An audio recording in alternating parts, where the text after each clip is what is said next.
What's up, everybody? All right, looks like we're only on YouTube tonight. All right. Can you hear everything okay, Dave? Yeah, I can hear everything. Perfect. The YouTube link in Facebook. We'll see what I don't know why it only went live on YouTube. We'll go ahead and get started. Cool. Well, so had some technical difficulties tonight, guys, and I guess we're just on YouTube. But for those who are on YouTube, welcome and glad to have you here tonight. If you're here, just feel free to say hi and in the comments. Tonight, so what we do is we help people start and scale an electronics reseller business, and say hi in the comments. Tonight, looks like we got a few comments coming in. Billy says, "Hey guys," hey Billy. William says, "Hi Dave and Chris." Hey William, thanks for joining. Ringo says, "Hi." Hey Ringo. So tonight the topic is how to resell phones and make good profits without doing repairs to them. So while we're kind of waiting, I guess I'll talk a little bit about my background in the business. I've been doing this business now since late 2011, early 2012. I got into it. I actually started teaching people in 2016. It was kind of a unique strategy that I discovered that helped me kind of grow this business and build this business. And now I've been teaching people for a little over 4 years. And we've had over 200 students that have done over 10,000 a month using this kind of strategy, this local strategy to buy phones. So I'll share with you guys some tips on how we buy phones and make pretty good profits without having to repair them. So one thing I see is I talk to a lot of people in this industry, and I see people doing things like buying phones off like Craigslist or Facebook Marketplace, eBay, and they try to buy them and repair them. So I tried that strategy personally, and for me, I couldn't make money with that when I did it that way.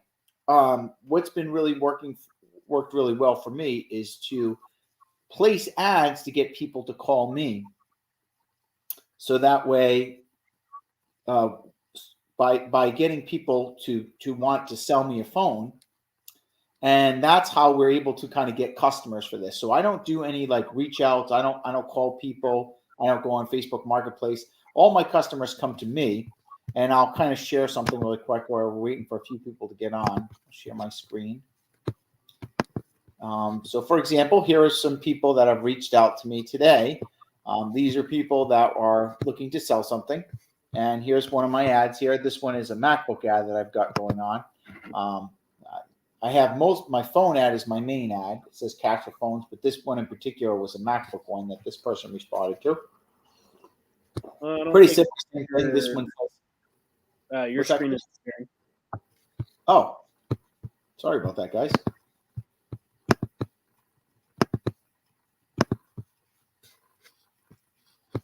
Try it again. That's weird.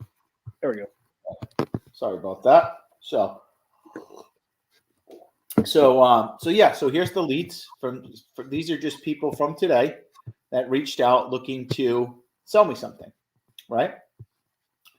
And so let me go ahead and click on that ad again. Actually, let me see if I can find the phone ad so I can show you. Oh, there's another one. Looks like this MacBook ad is doing well tonight. Might as well go ahead and respond to this guy while I'm right here. Well, this guy's got a phone, so it looks like that one's for the MacBook ad too. Interesting. So the MacBook ad is the winner for this week as far as getting leads. This guy has an iPhone 6. Let me ask him what carriers for. And so I guess I'll just show this ad since it's doing pretty well for me. So we run these ads on Facebook using what's called paid Facebook ads. Okay. And I think the reason why this works well is when people call us and they see the ad, they're not the type of people that really want to sell stuff on their own, I think. A lot of people that call us would be the type of person that would go to a pawn shop or is really busy and they just don't have time to sell stuff on their own. So they just want to get some cash, like a fair price for their item. They know we're going to make a profit, and most of the customers are okay with that. We're very transparent. Whenever I buy something from someone, I let them know that we're going to resell it, or I'll even tell people what we're reselling it for. And they're okay with us making a reasonable profit on that because we're kind of doing a service. Now, why don't I just go on eBay and find stuff that's selling? The reason is because on eBay, that's where I want to sell all my items, right? Because I want to get the top dollar I can for the items that I buy, because there's millions of people looking to buy stuff on eBay, and that's why I don't want to be buying on eBay, because there's already a bunch of people that are going to be competing on that very same item that I want to buy. So I want to buy from a place where there's nobody competing. Like this person, they're basically, I'm just competing against myself in this situation. They're just going to send me a message, and if they like the price, they're going to sell it to me. Where on eBay, they might have a bunch of bids already, or the item is just going to be listed for one price and that's it. Kind of like how I do it. Whenever I sell, I'm just going to sell as a buy it now. So this is important, because to be able to get phones at the profit margins that we want, like for example, this computer here that I'm selling right now for $1,000, I'm going to try to pay around $600 for that type of item, because I want to make, even after eBay fees and shipping, I want to make about $350 $50 in profit. Now on something like, this iPhone here that's selling for $470, I'm going to be buying that more for around $300. So that one is going to be, eBay charges 13%. So that'll be about $120 profit after eBay fees. And then if we go a little deeper, let me see if I can find something that's cracked. So here's an iPhone 8 Plus, okay? And this has got a cracked screen. So we don't repair any of the phones that we resell. I'm just going to buy it as is. We bought that as is cracked. And typically something that's going to sell for about $200, we'll usually pay about $90 to $100 on that. Let's see. So this one's all cracked up, and as you can see, we're just going to sell it just like that. And we give full disclosure. We let people know it's cracked. We put it right in the listing that it has a cracked screen, but it works. And there's still plenty of buyers who will buy this. Now, some people might say, well, Dave, wouldn't you make more profit if you repair it? That's a good question. So let's take a look. Let's say I have an iPhone XR that's cracked. And let's see what we can get for that. So what I'm going to do what's called an appraisal right now. I'm going to go on eBay, and I'm going to type iPhone XR cracked smartphone. So what I'm doing now is I'm going to see, what can I sell this particular phone for? So let's say somebody wants to sell me this phone, an iPhone XR that's cracked. I'm going to go on eBay, and then I'm going to go down here to sold listings. I'm going to click on that.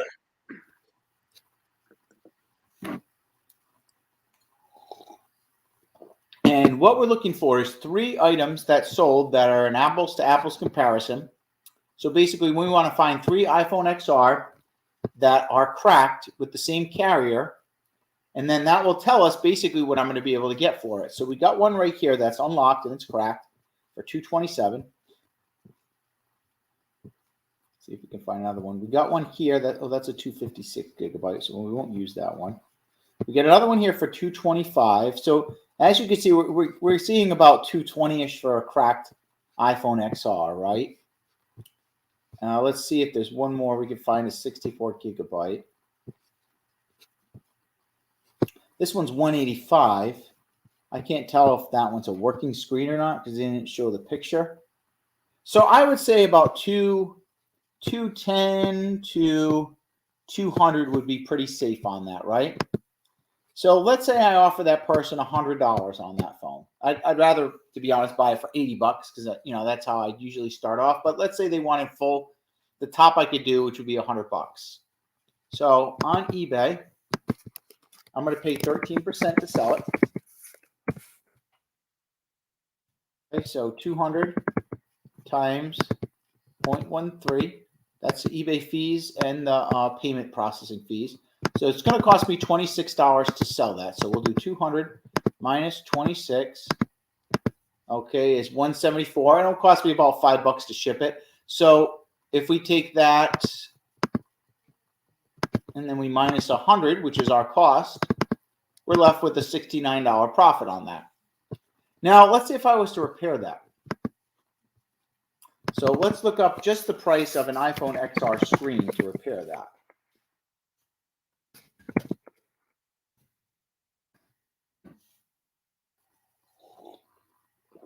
So an original Apple is about $55. And it looks like even an aftermarket one is about $50 for an iPhone XR. Okay, now what I found out in the past, well, let's just say everything goes well. So it'll cost me $50 just to get the screen, just to get the part. Then I've got to be able to repair that phone if that's what I was going to do. So I'd pay the 100, then I'd buy that part for $50.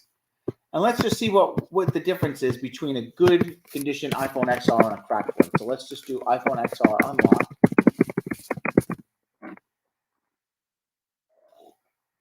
And that sold for $339.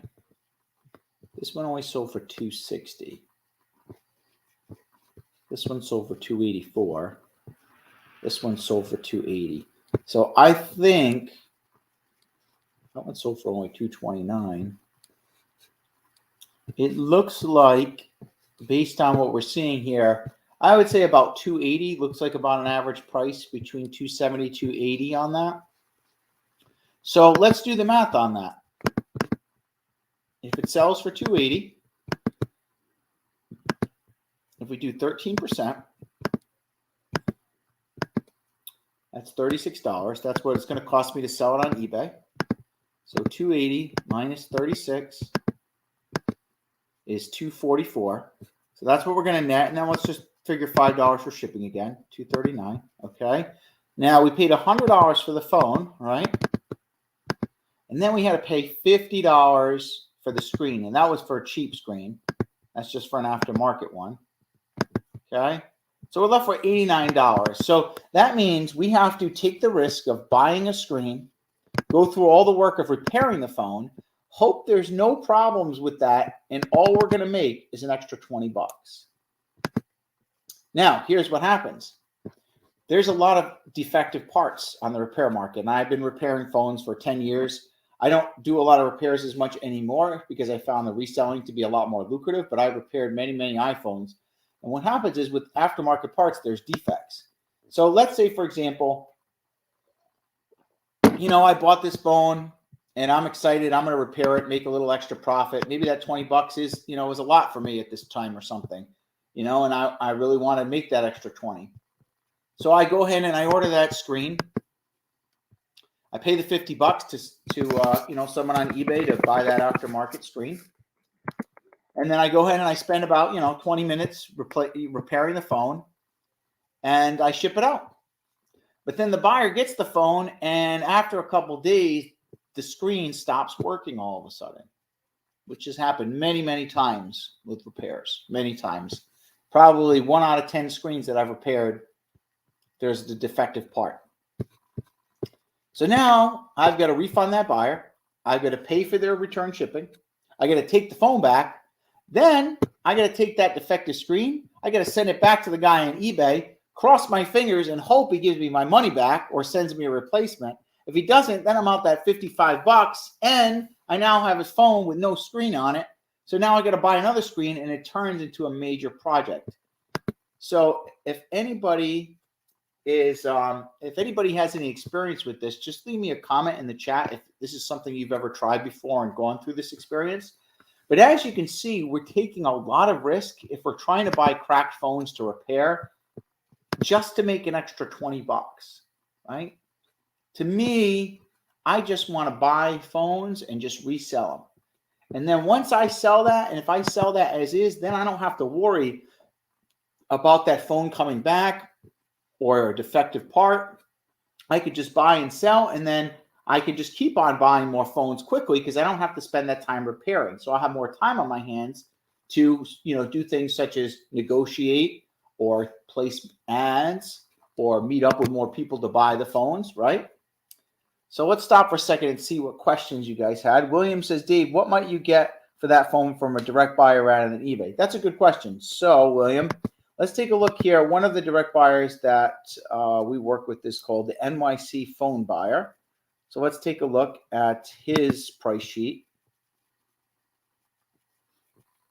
Now, I highly recommend selling damaged devices on eBay because most direct buyers aren't going to pay as competitive prices on cracked phones versus eBay. But let's take a look. Let's see. So let's look at iPhone XR. Now, for those watching that don't know what a direct buyer is, this is someone who will just buy the phone directly from us so we don't have to sell on eBay, and they'll pay you right away through PayPal, so you save a little bit of fees and things like that.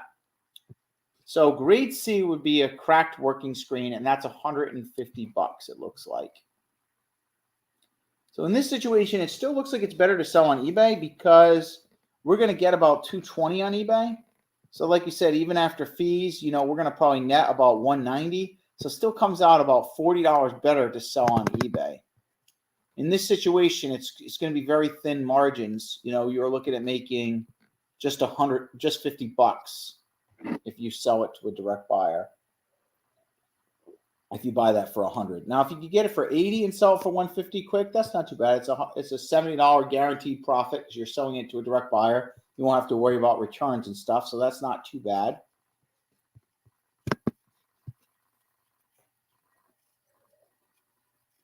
That's a great question. Does anybody else have any questions? Normally, we're typically doing this in the Facebook group as we do YouTube. So tonight we're not getting as much engagement as we typically do because unfortunately we're not sure what happened, but we weren't able to stream in the Facebook group today where we have a lot of our members. But technical error. Sorry, guys. No worries. But that means more attention for you guys right now. So if you have any questions, just let me know. Be happy to answer anything that you have or just go over any questions at all about anything.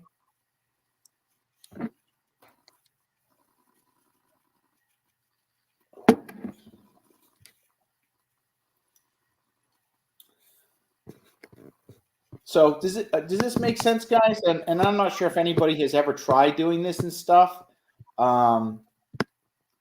But that's one of the reasons why I don't do the repairs on the phones that I resell, because I find it's just opened too many doors to major, to big problems like those defective screens and stuff. And for me, it just hasn't been worth it or profitable to do it that way, combined with the amount of labor and work involved. So that's also, when we repair things, we make mistakes, right? Now, even when I was repairing phones, I'd still do something like break a cable or a disconnector would be rusted or something and come off. Even when you know what you're doing, sometimes these little things that just happen when we're working on phones. Caesar says, what about blacklisted phones? That's a good question, Caesar. So when I sell phones, if they're blacklisted or blocked for non-payment or finance, we're going to sell those as what's called a bad ESN. So here's how I handle those. Let me see if I can find a bad ESN listing. Okay, here's one right here that has a bad ESN. This was a new inbox AT&T Galaxy Z Flip, and it looks like this one was blacklisted, or it's got a bad ESN for some reason. So in the title, you can't say bad ESN on eBay, so I type check ESN in the title, and then in the description, that's where I put. Oh, gotta fix this one. Let's go ahead and change that right now. Actually, it looks like there's a little error in the listing. Just I copy and paste to that. I have an eBay lister, and I try to look over the listings to make sure there's no mistakes, but sometimes I'll overlook little things like that. So I'm going to go ahead and edit that right now, and I'll show you what I would type in if it's a bad ESN.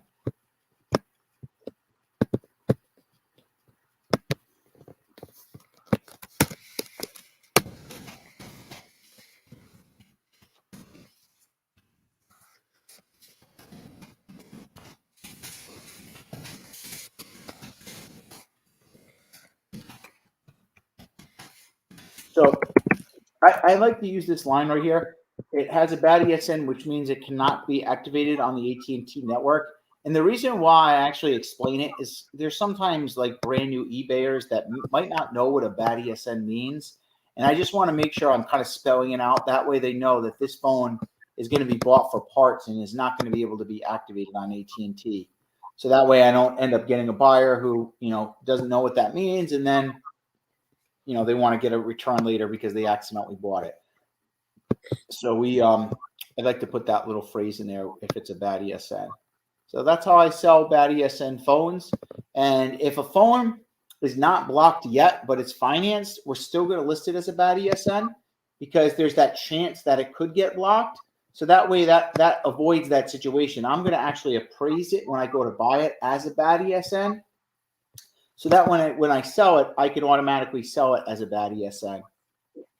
Oh, we got a lot of great questions coming in here, actually. This is great. William says, how can we best protect ourselves from scammers on eBay? So, William, when we buy phones, that's a really good question and something that we get a lot. When we buy phones, we kind of put in a certain profit margin that kind of gives us a little bit of cushion to protect ourselves if that ever happens. Now, very rarely do we get scammed on eBay. I think I've only had 1 or 2 situations where someone tried to scam me this year, and we sell about 100 to 200 items per month on eBay.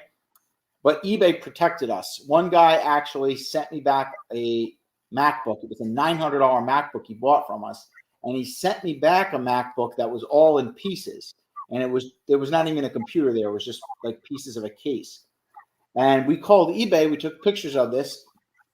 And eBay actually refunded the buyer out of their own money instead of taking it from us because of that discrepancy. So eBay did take care of us. But in a situation, even if that something happens where they don't, that's why it's very important that we make good profits on every item.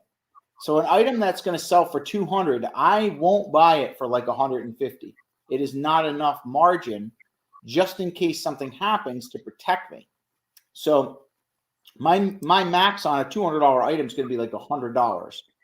That way I know I'm going to make a good $80 profit and like kind of put like a 10% margin in every phone that I buy. So that way, out of every 10 phones, I've got this nice little pool of money that's put aside for any unexpected situations. Okay. So we're kind of factoring that into the profit margins when we buy to protect ourselves in case that does happen. Now, it is very rare, but when we're reselling, there's situations that might come up.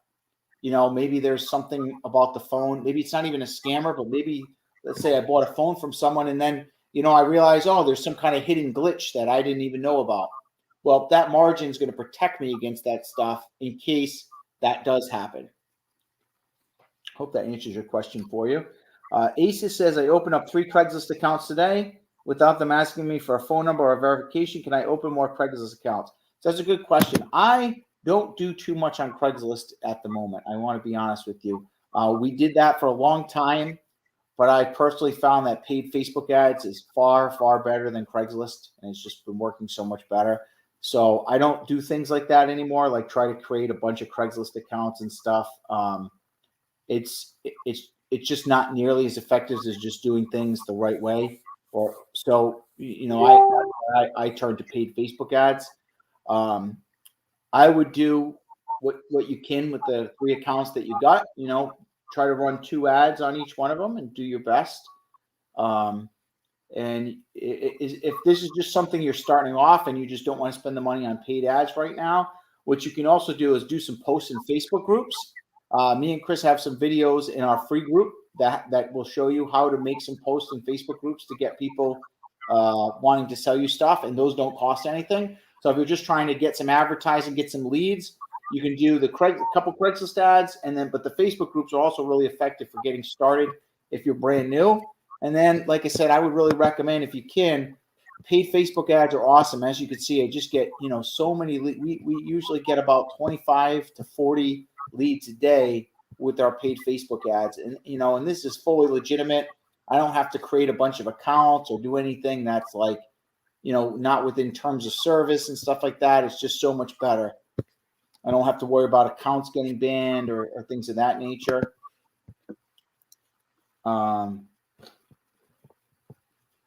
Caesar says, is it worth it to pay to get a phone on band clean?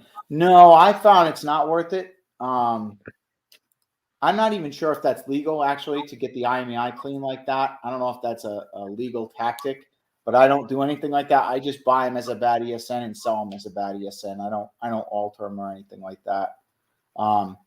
So Caesar says, I recently bought 5 iPhone 11 for $250 each. 3 days later, they got reported lost or stolen. Well, so yeah, I mean, if someone's selling 5 iPhone 11, you have to also be a little bit cautious on that. So Caesar, I would ask, did you get a bill of sale and a driver's license when you bought from that guy? Make sure that whenever we buy something, you want to make sure that we get a driver's license and a bill of sale, because we want to protect ourselves from receiving stolen goods and also kind of turn away people that are trying to sell us stolen devices. So that's really, really important in this business. Sometimes it might feel like we're losing deals. You did get a bill of sale? Awesome. Okay, great.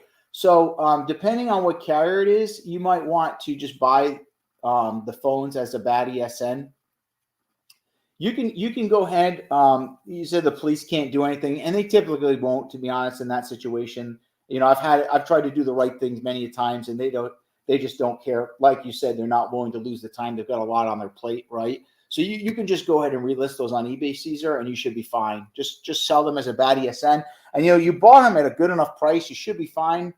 Are they new in box or are they used for that $250? I think even with the bad ESN, they're selling for like $320-ish or something. So you might even end up walking away with a little profit on them too. So as long as you're good selling on eBay, I think you can go ahead and recover your money on that, fortunately. Asa says, why do I see people adding dollar amounts on Craigslist ads when they're not looking for phones to buy? And do I have to do that? I think that's just part of Craigslist. You usually have to put a dollar amount typically. A lot of people just do that. Again, I don't do Craigslist too much anymore, so I can't. A lot of those things that they're almost irrelevant at this point. You can put $1, you can put 100. It doesn't really matter that much. Like I said, the best thing is probably getting to paid Facebook ads if you're really looking to get some good results. Because something is, changing the dollar up is going to give very negligible results differences as far as ads on Craigslist, I think, at this point. Caesar says they're sealed. Great. So if they're so Caesar, let's take a look at that. That's a great question, and it's good to see so much participation tonight, even though we're not even on the group. Let's take a look at an iPhone 11 that's sealed with a bad ESN. Let's see what they're selling for. See if you can recover your money. Okay, so we got one here. This one's got a clean ESN, selling for $495. That's a good sign. Let's see if we can find one with the bad ESN.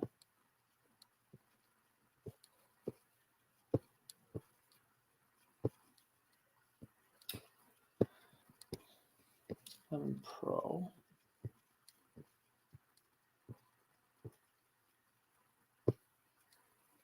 Did I type ESN on that? Instead of sealed, let me just put new and see what comes up. Aha. We got one here for $400 and it's got a bad ESN. So that's awesome. So Caesar, you're going to pay about $45 in eBay fees. Let's say $50 with eBay fees and shipping. So you should be able to walk away with a clear $100 profit after fees and shipping if you sell those on eBay, from what I'm seeing here, because it looks like they're going to sell for about $400. Looks like the same guy had a few of these, just like you bought, and it looks like they're selling for about $400. So you should actually be able to do pretty well on those, despite the situation, fortunately. Someone says unlocking phones and cleaning IMEI is illegal because I know people who do that on those online servers. I'm not an attorney, so I or a police officer, so I can't 100% give you an answer on that. Unlocking phones is not illegal. That I know for sure. It was illegal at one point. In 2012, they made it illegal temporarily. I think cleaning IMEIs is illegal because it's altering an IMEI. I think it's complicated law, but I think cleaning IMEIs is illegal. I think it's computer fraud or something like that. I think they tie it into. Unlocking phones is not illegal though. That's something that you can do for the public. Jacob says, as long as it's done with the legal methods. Jacob says, what should I do when I get a repeat customer has multiple clean phones but one stolen phone? Should I drop him and block his number?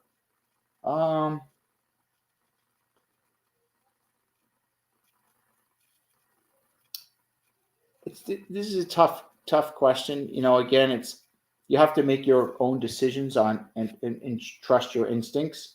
Make sure that you're getting a bill of sale and a driver's license. If you're doing that and the guy hasn't told you he straight up stole the phone, you should be okay. But if he's repeatedly selling you 10 phones a week and you feel something's going on, then that's probably a red flag. I wouldn't be buying from a person like that, because in that situation, you can actually still be liable for buying stolen phones, even with the bill of sale, because you can't deny the fact that a guy was selling you 10 phones a week. So if the guy was ever arrested and found out he was breaking into parking lots and stealing phones or committing massive fraud, and the police asked, who are you selling to? And he told them, and the police said you had no idea he was selling you stolen items, and you were buying 10 phones a week, you couldn't plausibly deny that. So again, I'm not an attorney, so that's just what this is my advice from my attorney that told me that. So use your own discretion on it. It should be okay, as long as this guy is not repeatedly selling you phones reported stolen and he's not selling you a bunch of them. Let's see. Someone says, is it worth flipping phones that don't even turn on? Yeah, definitely. We buy quite a bit of no power stuff. Sometimes the no power items are some of the most profitable because people don't have anywhere to sell it. They're not going to sell their stuff on Facebook Marketplace. They don't know how to sell on Craigslist. It's either going to you or it's probably going to go in the trash. So this many times Chris has bought no power MacBooks for like $20 and sold them for like $200. They're my favorite thing to buy. What's that? They're my favorite thing to buy. They're perfect. They're like, you just list it as no power and you sell it and you ship it, and it's great. Usually about $200 profit. Yeah, so definitely no power devices are awesome. I love them. Crack devices and no power, really? Guys, if you want to do this business, make good profits and do things like legally and legit, that's where the big money is in this business is the cracked and damaged devices, because that's where you can buy a really good deal. And don't get me wrong, we still get good condition phones at good prices and stuff like that, but you can get really good profit margins. I mean, some of those cracked devices, we're making 80% profit on them, and sometimes they sell for really good prices too, even at the margin. Someone says on phones they get the T-Mobile, Verizon, AT&T and delete them from blacklist. It's not like Androids where they replace the IMEI.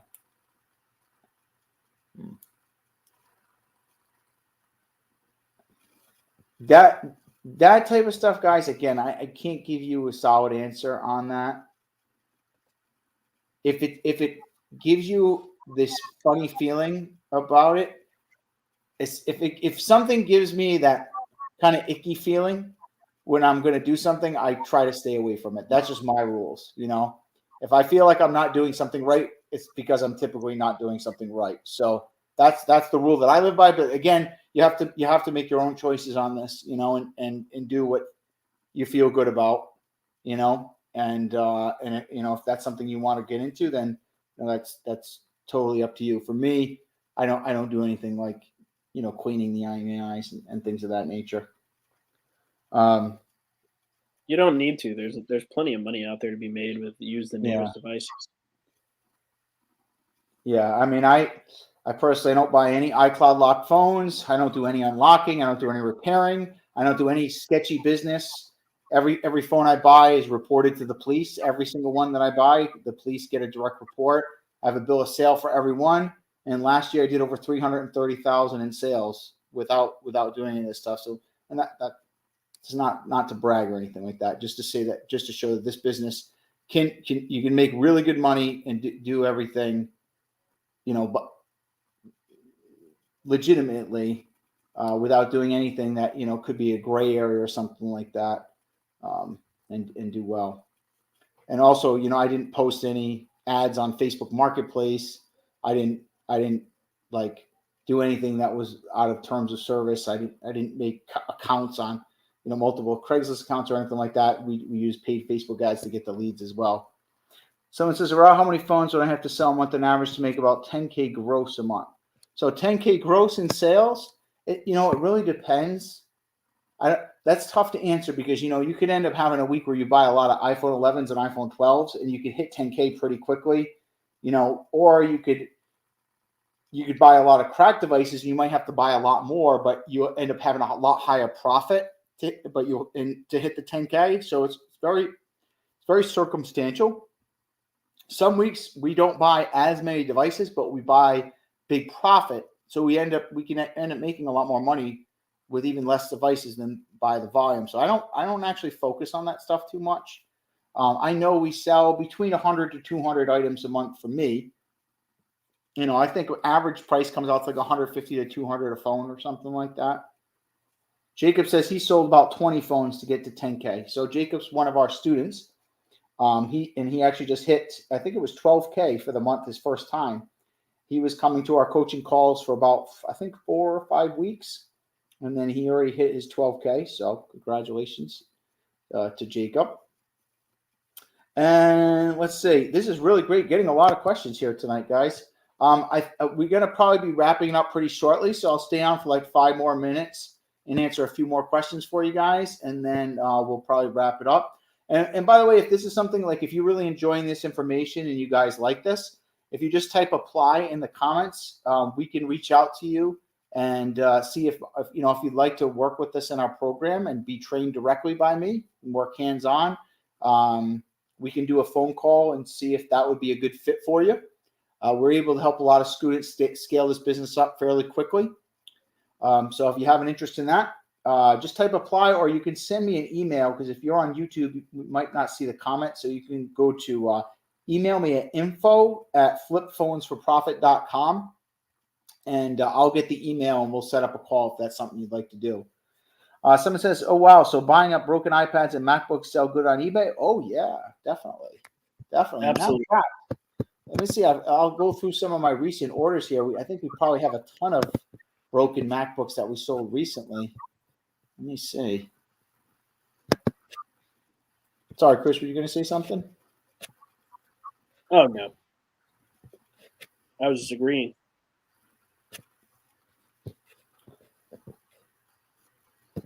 Oh, these are some stuff that just sold tonight.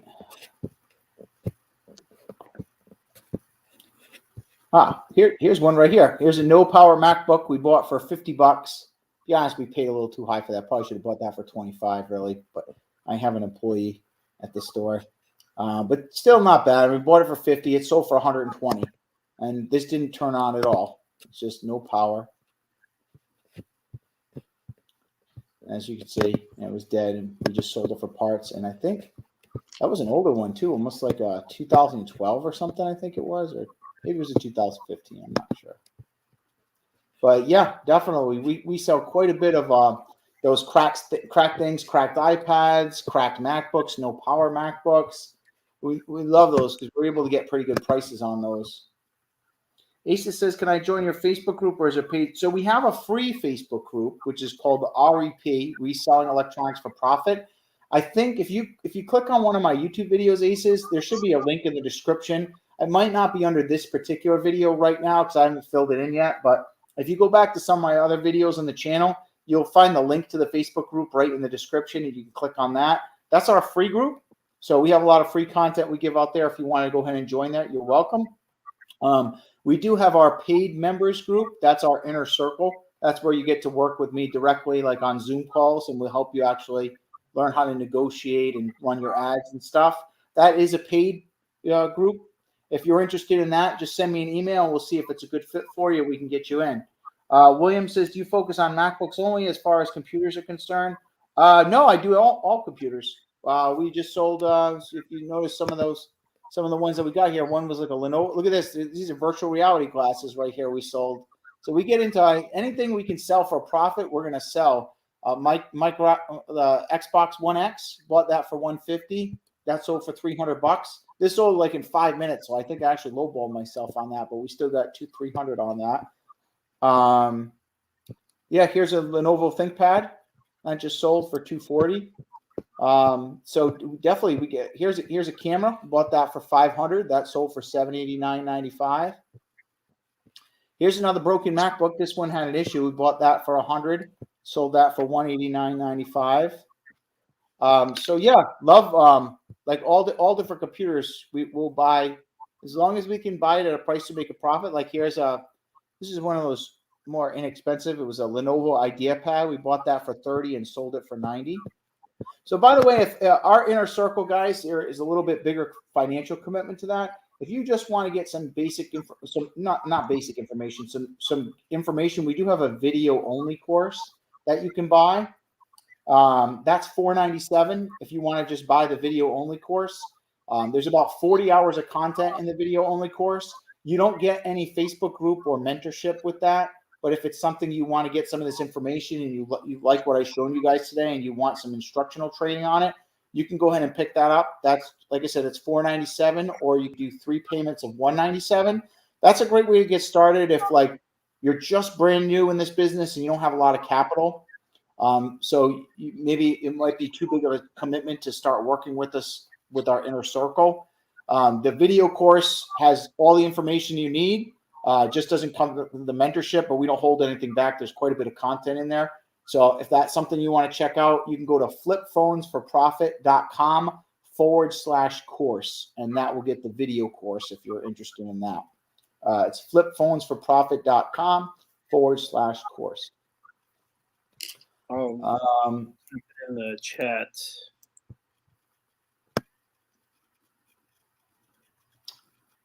Okay. So I guess that's pretty much it for tonight. Great. Thanks again for joining, guys, and love the participation. Thanks a lot for joining in. We had William, Jacob, Aces, NG2385, and Caesar. Appreciate you guys coming on tonight. And Chris, did you want to say anything before we wrap it up? No, appreciate you guys coming on. Good to see everybody. Okay. Have a good night, guys, and we'll see you next week. See you next week, guys.